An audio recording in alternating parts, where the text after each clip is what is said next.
진리를 사랑하시고 예수님의 재림을 기다리시는 성도 여러분 안녕하십니까? 다음에 말씀을 묵상하겠습니다.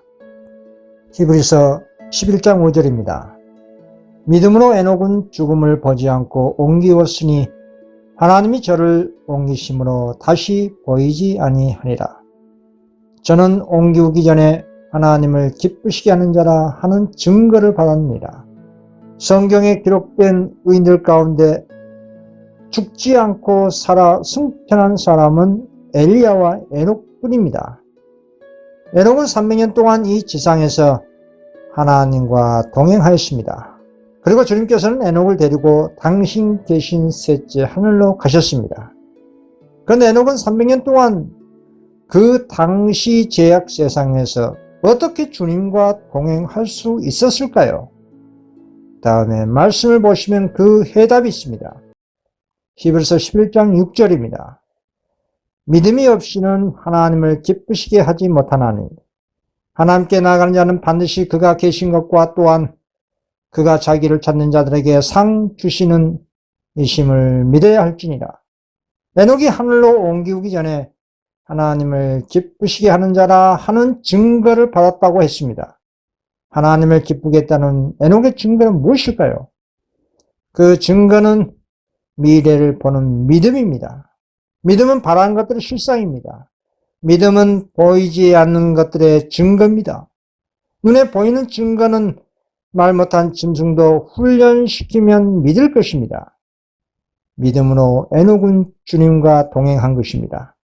믿음이 없이는 결코 눈에 보이지 않는 하나님을 사랑할 수도 없고 하나님의 계명에 순종할 수도 없습니다. 에녹의 믿음은 한마디로 계시록 14장 12절에 셋째 천사 기별의 계명 순종과 함께한 예수 믿음입니다. 에녹의 예수 믿음은 자신의 모든 것을 충분히 완전히 구원할 수 있는 그리스도의 능력에 대한 절대 믿음이었습니다. 관련된 증언을 읽어보겠습니다. 셋째 천사의 기별에 속한 그 무엇이 예수 믿음을 구성하는가? 예수는 우리의 죄를 용서하시는 구주가 되기 위하여 우리의 죄를 지는 자가 되었다. 그는 우리가 받아야 할 취급을 받았다. 그는 이 세상에 와서 우리가 그분의 의를 취할 수 있도록 우리의 죄를 취하였다. 우리를 충분히 완전히 전체적으로 구원할 수 있는 그리스도의 능력에 대한 믿음이 예수 믿음이다. 이 같은 예수 믿음이라는 말은 누구나 입으로 쉽게 말할 수 있습니다. 그러나 실상 예수 믿음이 형성되기까지는 매일의 생애가 세상과 철저한 구별된 거룩한 생애로 꼴 지어지지 않는 한 불가능한 것입니다. 우리는 입으로 믿음에 대해서 쉽게 말할 수 있지만 실상은 예수 믿음대로 살지 못한 경우가 거의 99.99%입니다. 예수 믿음대로 살았다면 주님께서 에녹을 데리고 가신 것처럼 진작 당신의 자녀들을 데리고 가시기 위해서 재림하셨을 것입니다. 에녹이 300년 동안 주님과 동행한 그 삶은 오늘날 예수님의 재림을 간절히 사모하시는 그리스도인들에게 중요한 교훈이 있는 것입니다. 말씀을 다시 보면 에녹은 하늘로 옮기기 전에 하나님을 기쁘시게 하는 자라 하는 증거를 받았다고 했습니다. 에녹은 어떻게 하나님을 기쁘시게 했을까요? 믿음으로 하나님을 기쁘시게 한 에녹의 실상을 알면 주님께서 왜 기뻐하신지를 알 수가 있습니다.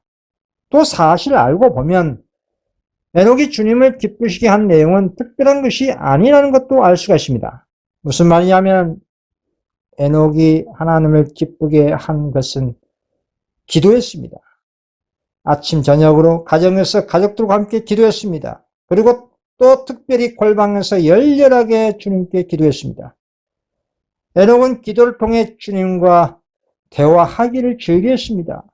자신의 개인적인 문제, 가족의 문제, 사회의 문제, 모든 문제를 주님께 허심탄회하게 내려놓고 대화했습니다. 그리고 그 기도의 답이 자신의 마음에 들려오기까지 인내를 가지고 기다렸습니다. 여러분 혹시 사랑하는 자녀가 자신의 고민을 부모님에게 솔직하게 토로하면서 도움을 구한다면 어느 부모가 무관심하겠습니까? 도리어 그 자녀에게 애틋한 사랑과 함께 부모를 믿고 의리한 그 자녀로 하여금 기뻐할 것입니다. 주님께서 이렇게 말씀하셨습니다. 누가복음 11장 11절에서 13절입니다. 너희 중에 아버지 된 자로서 누가 아들의 생선을 달라는데 생선 대신에 뱀을 주며 알을 달라는데 전갈을 주겠느냐? 너희가 악할지라도 좋은 것을 자식에게 줄 줄 알거든 하물며 너희 하늘 아버지께서 구하는 자에게 성령을 주시지 않겠냐 하시니라. 오늘날 기독교인들이 하루 평균적인 기도의 시간은 과연 어느 정도일까요? 과거 20년 전에 어느 기독교 신문에 하루 평균 기독교인들의 기도 시간이 24분 한다는 여론조사를 본 적이 있었습니다. 그러나 지금 20년 지난 지금 기도의 시간이 과연 늘어났을까요? 성경 예언적으로도 보아도 뜨뜻미지근한 라오디게아 교회 시대의 특성상 기도가 줄어들거나 아예 기도하지 않을 것입니다. 과거 종교개혁자로부터는 하루 3시간 기도하지 않은 날이 없었다고 했습니다. 그만큼 기도의 시간을 자신의 매일의 삶 가운데 절대적인 비중을 두고 하루 일과를 시작한 것입니다. 우리 예수님은 사람들에게 하늘의 축복을 공급하시기 위해서 밤새도록 기도하신 기도의 사람이었습니다. 마태복음 14장 23절 무리를 보내신 후에 기도하러 따로 산에 올라가시다 저물매 거기 혼자 계시더니 예수님의 능력의 비결은 기도였습니다. 기도를 통해 아버지와 교통하신 것입니다. 그리고 하늘로부터 풍성한 은혜와 능력을 받으시고 그 축복을 이 땅에 우리들에게 공급하셨습니다. 특히 에녹은 자신이 항상 하나님의 임재 앞에 있음을 느낄 수 있도록 마음과 생각을 기도를 통해 훈련시켰습니다. 에녹은 이런 방식으로 하나님과 함께 동행했기 때문에 결국 하늘로 올라간 것입니다. 오늘날 우리가 종말의 때의 절정으로 갈수록 에녹이 한 것처럼 하나님과 함께 동행해야 합니다. 여러분, 주님과 동행하는 삶을 살지 못한 사람이 어떻게 하늘에서 주님과 함께 할 수가 있겠습니까? 또한 새하늘 새 땅에서 어떻게 주님과 영원히 함께 할 수가 있겠습니까? 주님과 오늘날 은혜 시기에 동행하지 않은 사람이 어떻게 주님의 거룩한 안식일을 비롯해서 하나님의 계명을 온전히 믿음으로 순종할 수가 있겠습니까? 주님과 동행하지 않으면 하나님의 계명을 예수 믿음으로 지킨다는 것은 불가능한 일입니다. 여러분, 입으로는 모든 것을 다 할 수 있고 순종할 수 있다고 믿는다고 말은 하지만 실상 거의 못하는 것이 실상입니다. 왜 그런 것일까요? 그 이유는 에녹처럼 그리스도와 동행하지 않기 때문입니다. 주님과 동행한 에녹은 죄를 지을 수가 없습니다. 주님과 동행하는데 어떻게 죄를 품을 수가 있겠습니까? 그래서 에녹은 사단이 유혹할 때 하나님께 죄를 짓는 어떤 행동도 단호히 거절했습니다. 창세기의 요셉처럼 내가 어찌 큰 악을 득제하리까 라고 단호히 죄의 유혹을 물리친 것입니다. 그리고 이렇게 기도합니다. 다음에 증언을 읽어보겠습니다. 제가 범죄하지 않도록 주의 길을 가르쳐 주시옵소서. 나에 관한 당신의 뜻은 무엇인지요? 나의 하나님, 주님을 영화롭게 하기 위해 제가 할 수 있는 일이 무엇입니까? 그와 같이 그는 끊임없이 자신의 길과 방법을 하나님의 계명과 일치시켰습니다. 그는 하나님께서 그를 도우시라고 그의 하늘 아버지를 전적으로 의지하고 신뢰했다 이 말입니다. 그렇습니다. 에녹은 자신의 생각대로 살지 않고 오직 예수님처럼 하늘 아버지의 뜻에 모든 것을 자신의 뜻을 굴복시킨 것입니다. 또 다른 영감의 글을 읽어보겠습니다. 에녹이 하나님과 동행한 것은 항울경 속에서나 이상 중에서가 아니라 그의 일상생활의 모든 의무를 행하는 가운데에서였다. 세상에서 하나님을 위하여 할 일이 있었던 까닭에 그는 이 세상을 완전히 등진 운둔자가 되지 않았다.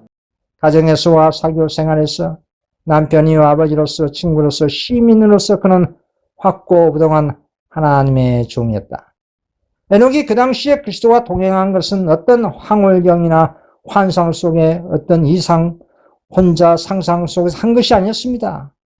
오늘날 기독교인들은 무슨 특별한 환상과 기분을 좋게 하는 무슨 이적적인 체험을 해야만이 주님께 은혜 받은 것으로 착각하고 있습니다. 그런 이적적인 방식으로 신앙을 하면 100% 사단의 밥이 되고 맙니다. 그런 신앙은 모래 위에 지은 집과 같은 것이기 때문에 언제든지 시험에 물결이 닥치면 허물어지게 됩니다. 견고한 예언의 진리의 토대 위에 세워진 믿음과 순종이 신앙의 기본인 것입니다. 에녹은 어떤 황홀한 환상이나 이적적 방식으로 주님과 동행한 것이 아니라 매일의 삶의 작은 일을 감사함으로 실천을 통해 주님과 동행한 것입니다. 항상 주님의 임재의식을 느꼈다 이 말입니다. 이 지점에서 우리는 선택하는 의지를 잘 활용해야 합니다. 먼저 영감의 글을 읽어보겠습니다. 그대들이 깨달아야 할 것은 곧 의지의 참 힘이다. 이것이 사람에게 있는 지혜력이요 결정력이요 선택력이다. 만사는 의지를 옳게 쓰는 여부에 달렸다. 하나님께서 사람에게 선택권을 주셨으니 그대들은 이것을 사용할 것이다. 그대들은 그대들의 마음을 고칠 수 없고 그대 자신으로는 애정을 하나님께 바칠 수 없다. 그러나 그대들은 하나님을 섬기기로 선택할 수는 있다. 그렇습니다. 에녹은 자신의 의지의 선택을 눈에 보이지 않는 주님께 집중한 것입니다. 생활의 작은 일을 이행할 때 의식적으로 의지를 이렇게 선용한 것입니다. 주님께서 나를 지켜주시고 나를 보시고 나와 함께 하신다는 선택과 의지를 옳게 선용해서 믿음의 행동을 한 것입니다. 이것이 주님께서 인정하신 그리스도인의 품성입니다. 성경에서 말하는 그리스도의 품성은 무엇입니까? 대다수 사람들은 인간 도덕가를 생각합니다. 세상에서 인정하는 인간 도덕가와 하늘에서 인정하신 그리스도인의 품성은 하늘과 땅 차이만큼 괴리감이 큽니다. 그러나 대다수 사람들은 인간 도덕가를 기준으로 그리스도인 되려고 합니다. 아주 위험한 생각입니다. 그리스도인의 품성은 생각과 감정이 합하여 도덕적 품성을 이룹니다. 그리스도인 에녹의 삶을 볼 수 있는 증언을 읽어보겠습니다. 그 세대 사람들은 금은 보석을 모으거나 이 땅에서 소염을 축적하는 데 관심을 두지 않는 에녹의 어리석음을 조롱하였다. 그러나 에녹의 마음은 영원한 보화에 있었다. 그는 하늘 도성을 바라보았다. 그는 시온 가운데서 영광 중에 계신 왕을 바라보았다. 그의 생각과 마음은 하늘에 있었으며 그의 대화는 하늘에 관한 것이었다. 이 세상에 사악함이 많으면 많을수록 하나님의 집을 사모하는 그의 마음은 더욱 열렬하였다. 지상에 살면서도 에녹은 믿음으로 빛의 영역에서 살았다. 참 놀라운 증언입니다. 에녹의 마음의 보물은 하늘에 있었기 때문에 영원한 보화인 하늘에 항상 가 있었습니다. 에녹은 하늘 도성을 믿음으로 바라보았습니다. 온통 에녹의 생각과 마음은 하늘에 있었습니다. 에녹의 대화 주제는 오직 하늘에 관한 것이었습니다. 오늘날 기독교인들은 하루 대화 중에 어떤 대화와 어떤 주제로 마음의 생각을 차지하고 있을까요? 무엇을 먹고 마시고 생활의 염려, 세상의 온갖 유수에 정신이 팔려 있지는 않는지 우리 자신의 마음의 생각을 심각하게 돌이켜 보아야 할 것입니다. 이 세상에서의 대중들에게 존경받는 인간 도덕가의 사상과 삶과 그리스도인 에녹의 삶과 사상이 완전히 다르다는 것을 알 수가 있을 것입니다. 에녹은 그 당시 경건하지 않는 사람들의 악행이 증가하는 것을 매우 슬퍼했습니다. 그들의 불신 행위가 하나님께 대한 자신의 존경을 감소시키지 않을까 염려했습니다. 그래서 에녹은 세속적인 사람들과의 교제를 피하고 많은 시간을 한적한 곳에서 보내면서 하나님께 대한 기도를 통해 주의 뜻을 알기를 전심을 다했습니다. 에녹이 300년 동안 주님과 이런 방식으로 동행을 했다는 것은 역설적 표현으로 주님을 성가시게 할 정도로 많은 대화를 했다는 것입니다. 기도를 통해서. 다음의 말씀은 기도의 중요성을 강조하는 주님의 비유적인 말씀입니다. 누가복음 11장 9절입니다. 내가 또 너희에게 이르노니 구하라 그러면 너희에게 주실 것이요 찾으라 그러면 찾아낼 것이요 문을 두드리라 그러면 너희에게 열릴 것이니. 누가복음 18장 7절입니다. 하물며 하나님께서 그 반납 부르짖는 택하신 자들의 원한을 풀어주지 아니하시겠느냐 그들에게 오래 참으시겠느냐. 성가시게 할 정도로 자신의 억울함을 구하는 과부와 친구가 밤중에 빵을 달라고 하는 이 비유를 통해 기도의 중요성을 설명하신 주님의 말씀을 에녹은 실상으로 체험한 것입니다. 그리고 에녹은 기도만 한 것이 아니었습니다. 의의 전도자로서 하나님께서 자신에게 계시한 바를 사람들에게 남김없이 알려주었습니다. 에녹은 하나님의 심판의 경고의 말씀을 모든 사람들에게 두려움 없이 죄를 책망하고 회개하지 않는 범죄자들에게 분명하게 심판이 내릴 것이라고 그 당시에 사람들에게 강력하게 경고했습니다. 이러한 주님의 뜻이 무엇인지 더 많이 알기를 원하는 에녹에게 주님께서는 거룩한 천사들을 통해 에녹에게 홍수로 세상을 멸망시킬 당신의 의도를 더 분명하게 나타내셨습니다. 그리고 에녹에게 홍수 후에 대대의 사람들의 타락 상태, 그리고 종말에는 짐승의 표, 즉 하나님의 안식일을 폐지하고 이를 법령을 통해 지구촌 모든 거민들이 하나님을 반역한 모습을 보여주셨습니다. 그리고 극소수의 사람들만이 주님의 계명을 지키고 그리스도의 재림과 세상의 종말에 관계된 큰 사건들을 끝까지 다 보여주신 것입니다. 유다서 14장 15절입니다. 보라, 주께서 그 수만의 거룩한 자와 함께 임하셨나니 이는 무사람을 심판하사 모든 경건치 않은 자의 경건치 않게 행한 모든 경건치 않은 일을 인하여 저희를 정죄하려 하심이라 라고 선언했습니다. 이 세상에 사악함이 많을수록 하나님의 하늘 집을 사모하는 에녹의 마음은 더욱더 열렬했습니다. 어두운 죄된 지상에 살면서도 에녹의 믿음은 천국에 가 있었습니다.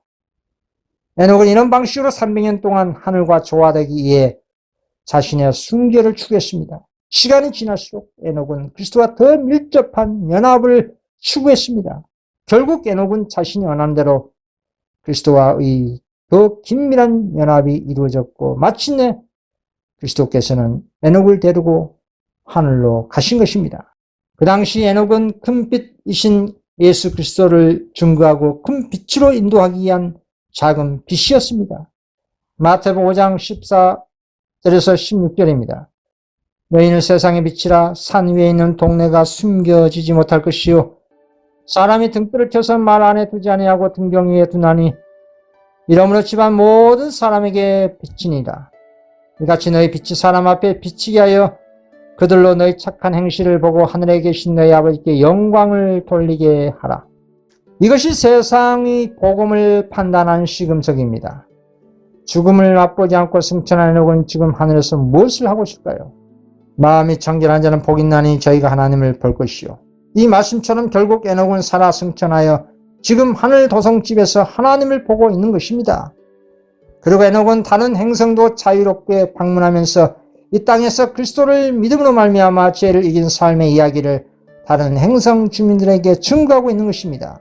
그래서 오늘날 우리가 에녹처럼 우주 다른 행성 거민들에게 그리스도를 증거하는 삶을 살기를 원한다면 먼저 이 지구에서 그 진리의 빛을 세상에 비추게 해야 할 것입니다.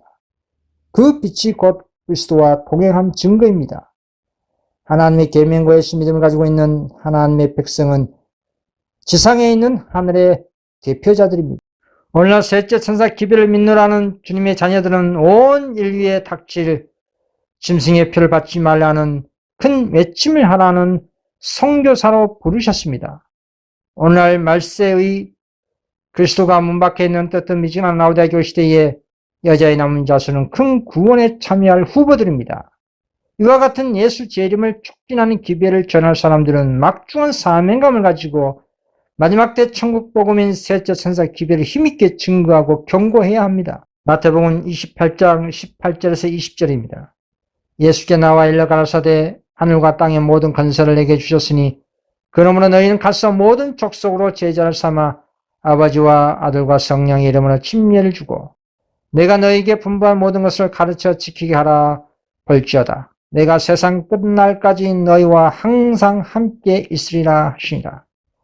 우리 육신은 밥을 먹어야 살 수 있습니다. 그리고 물을 마셔야 살 수가 있습니다. 그리고 무엇을 해야 할까요? 무엇을 해야 건강을 유지할 수 있을까요? 밥 먹고 물 마시고 그리고 무활동으로 일관한다면 병들고 비만이 되어 건강 잃습니다. 그렇습니다. 운동을 해야 합니다. 영적인 사업도 마찬가지입니다. 밥은 하나님의 말씀입니다. 사람이 떡으로만 사는 것이 아니라 하나님의 입으로 나오는 모든 말씀을 사는 것입니다. 그리고 물은 성령 안에서 기도를 의미합니다. 이른 비 늦은 비에 단계적인 신앙의 경험을 하려면 에녹처럼 끊임없는 기도의 삶을 사는 것입니다. 그리고 운동을 해야 합니다. 영적 운동은 성결동입니다. 셋째 천사가 하는 사업은 알곡을 가라지에서 분리하여 인처 하늘 창고에 들여놓는 인친 성교 사업입니다. 그래서 셋째 천사 기별에 추가된 최후의 마지막 음성이 바벨론과 세상에서 나오라고 하는 것입니다. 계시록 18장 4절 해가 들으니 하늘로부터 다른 음성이 나서 이르되 내 백성아 거기서 나와 그의 죄에 참여하지 말고 그가 받을 재앙들을 받지 말라. 이 마지막 하나님의 음성은 세상의 바벨론이 된 교단에 사람을 입교시키는 그런 전도 사업을 말하는 것이 아닙니다. 오늘날 하나님의 인친 사업은 세상과 그리스도가 문밖에 있는 뜨뜻미지근한 라우디아 교회와 세상의 모든 타락한 종교 안에 있는 주님의 신실한 자녀들을 불러내서 그리스도가 계신 하늘새 에르사렘 교회로 인도하는 인친 사업입니다. 이 같은 기도와 말씀 그리고 인친 선교 활동을 통해서 그리스도의 장성한 신앙으로 우리는 자라나게 되는 것입니다. 이 같은 신앙으로 에녹은 주님과 동행한 것입니다. 에녹이 주님과 동행했기 때문에 하늘에 들어갈 수 있는 것처럼 오늘날 은혜 시기에 주님과 동행한 사람만이 승천할 수 있다는 것을 우리에게 에녹을 통해 교훈해주고 있는 것입니다. 특히 7재앙의 7번째 재앙 초기에 특별 부활한 의인들과 살아있는 의인 모두 합친 14만 4천이는 재림의 날과 시간을 들 수 있는 놀라운 특권과 그리스도의 재림의 광경을 눈으로 볼 수 있는 특권이 주어집니다. 그리고 첫째 부활한 허다한 무리와 함께 승천하게 될 것을 성경은 이렇게 약속합니다. 데살로니가 전서 4장 16절에서 17절입니다. 주께서 호령과 천사장의 소리와 하나님의 나팔로 친히 하늘로 쫓아 강림하시리니 그리스도 안에서 죽은 자들이 먼저 일어나고 그 후에 우리 살아남은 자도 저희와 함께 구름 속으로 끌어올려 공중에서 주를 영접하게 하시리니 그리하여 우리가 항상 주와 함께 있으리라.